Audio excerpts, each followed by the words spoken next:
Thank you so much for taking out the time for this call today. Congratulations on your ISB PGP admit.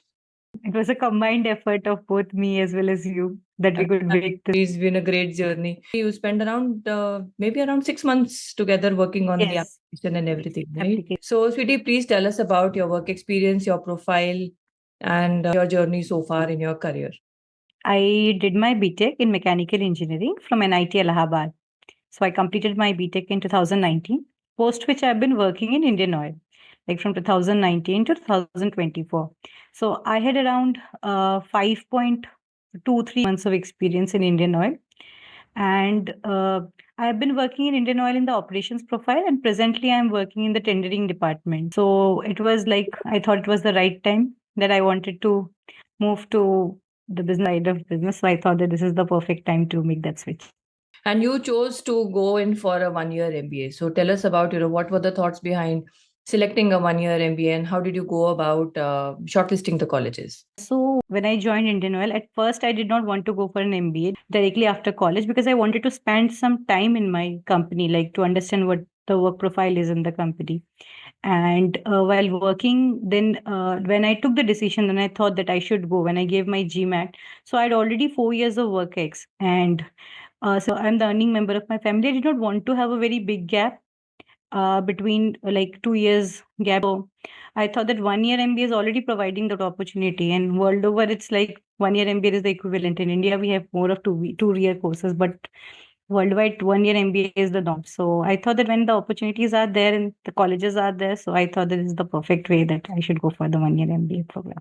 And what were the points that you had in mind, when you were actually looking at the colleges? There are around 10 to 15 options available. So how did you go about shortlisting the schools that you wanted to apply to? And I had this in mind that I need to shortlist the colleges.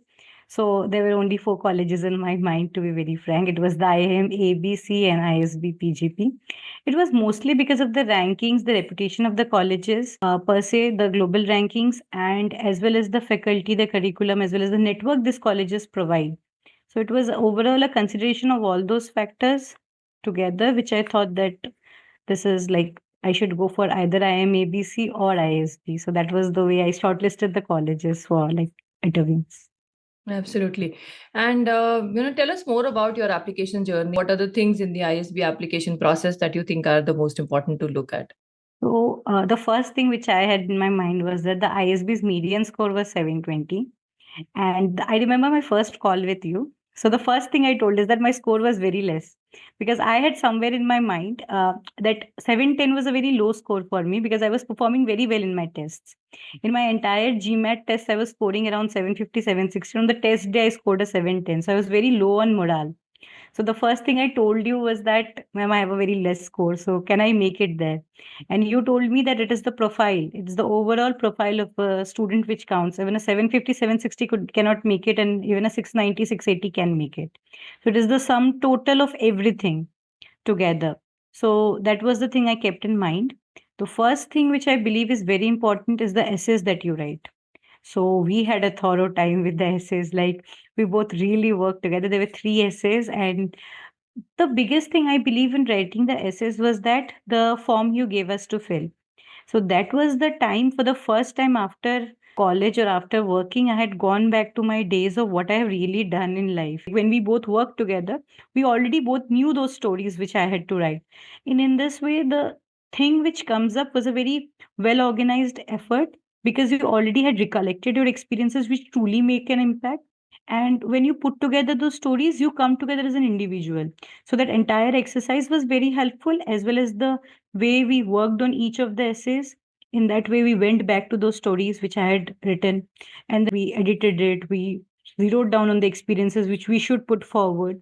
So overall, this essay journey was very important, I believe. And the second was the preparation for the interviews. Now, while preparing for the interviews, one thing was what we write in the resume, what you really want to show in your resume, plus the clarity on what you want to do post an MBA, like your short term, long term goals. I still remember I telling you that, ma'am, I'm not very clear about my short term, long term goals. Like, I know I want to be somewhere, like, I want to do this, but what should I put forward in words? sometimes you all have a cluster of thoughts. So what I had was a lot of thoughts in my mind, but to articulate it and put it in a 2-minute interview answer, that you don't bore the interviewers as well as you put your point forward. Like you write the correct answer, you tell them the correct thing which you want to tell. So that thing was what I believe in this journey, which like you helped me a lot in this thing, that how to like streamline those answers, how to like in your work experience, when you work for 5 6 years or even longer than that, you have a lot of experiences to tell. Now you cannot say everything on that interview day. So how to sum up that story, like how to put forward and knit together your work experience together, your school experiences together, and present a good story. So I believe that was what our journey, both of our journey together is. Like you helped me knit together my own stories. Yes, and that's always a pleasure. Great. So, now that you are going forward to your MBA program, are there any things that you are preparing for the MBA journey, as well as any insights that you want to share, with the future MBA applicants with similar experience as yours? So presently, while preparing, I was thinking of doing certain certification programs. So since I am now idle, I'm then going for some like advanced Excel courses, advanced PowerPoint courses, Power BI, as well as I'm also thinking of taking a PMP certification. So if I get the time in this 3 months, I can prepare and I'll look forward to taking a PMP certification as well. So overall, I'm reading some books, preparing myself for that journey. And other than that, for future applicants of the oil and gas industry or any other professional, what I believe is that when you work in a corporation for 2 years, for 3 years, for 5 years, each one of us has a story to tell. It's all about how you, it's like you have a story A and you want an MBA admit or a like admit C. So it's your B, the college will fit for you. So you need to find where that college and where you both together working together will make you the best fit for that college. So in this journey, when you prepare an application, be it your essays, be it your resume, be it your interview, it's all about summing up that experience together, that you come together as a very original, authentic individual. You don't need to take up somebody else's story. Your own life has got lots of stories. Nobody's life is without challenges. So you just need to put up your challenges well. You need to put up your learnings well, and it to show how you are the best fit for the college. So I believe if you do that much, you are ready to get an admit.